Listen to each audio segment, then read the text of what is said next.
ఏయ్ రామ్, కాస్త ఒద్దిగ్గా ఉండు. నాకు సిగ్గుగా ఉంది, నేనే కట్టుకుంటాను. నీకు చీర కట్టుకోవడం చేత కాదు కదా, అందుకే నేనే కడుతున్నాను. రామ్ ప్లీజ్. ఏంటి ఓవర్గా సిగ్గుపడుతున్నావు?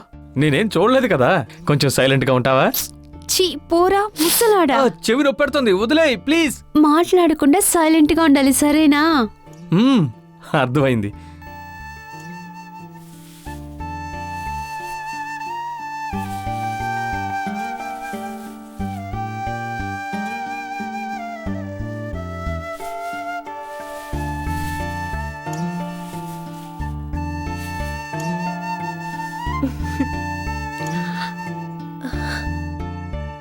ఈ డ్రెస్లో నువ్వు నిజమైన మోహిన్లాగే ఉన్నావు.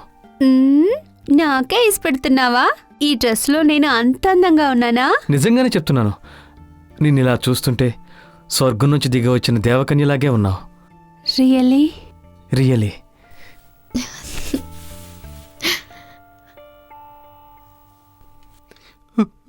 మోహిని, నువ్వెక్కడున్నావు? నువ్వు లేకపోతే నాకు పిచ్చి పట్టినట్టుంది. నా వల్ల కావడం లేదు. భగవంతుడా, మోహిని ఎక్కడున్నా సరే నా దగ్గరికి త్వరగా పంపించేయి ప్లీజ్, ప్లీజ్.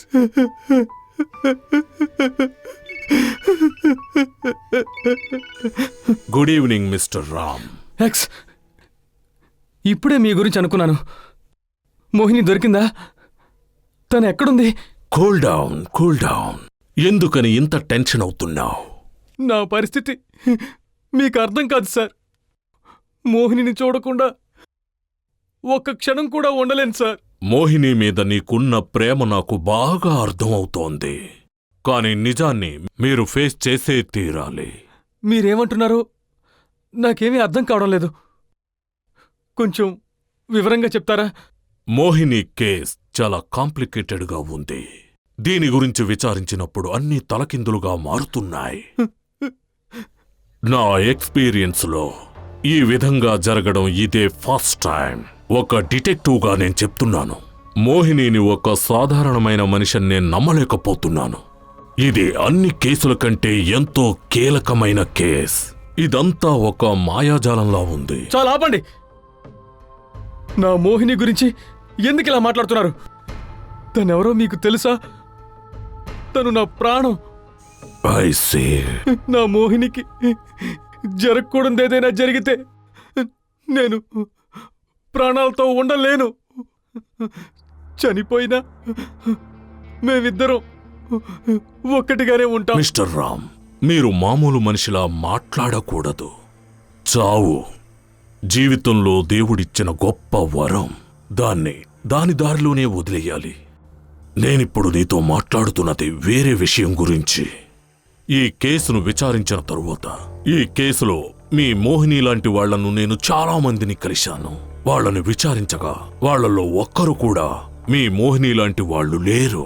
అండ్ రామ్, దీని తరువాత విచారించిన కేసులో మీరు కూడా దీంట్లో పాల్గొనాలి. ఓకేనా? Okay, okay mister X. Actually నేనే అడుగుదాం అనుకున్నాను, అది మీరే చెప్పేశారు. అలా అయితే రేపు టుమారో మార్నింగ్ 10 o'clock చర్చ్ పక్కనున్న హార్బర్ దగ్గరకు నువ్వు రావాలి. ఓకే? తప్పకుండా. సరిగ్గా 10 గంటలకి నేను అక్కడ ఉంటాను. Good. All right Ram, good night.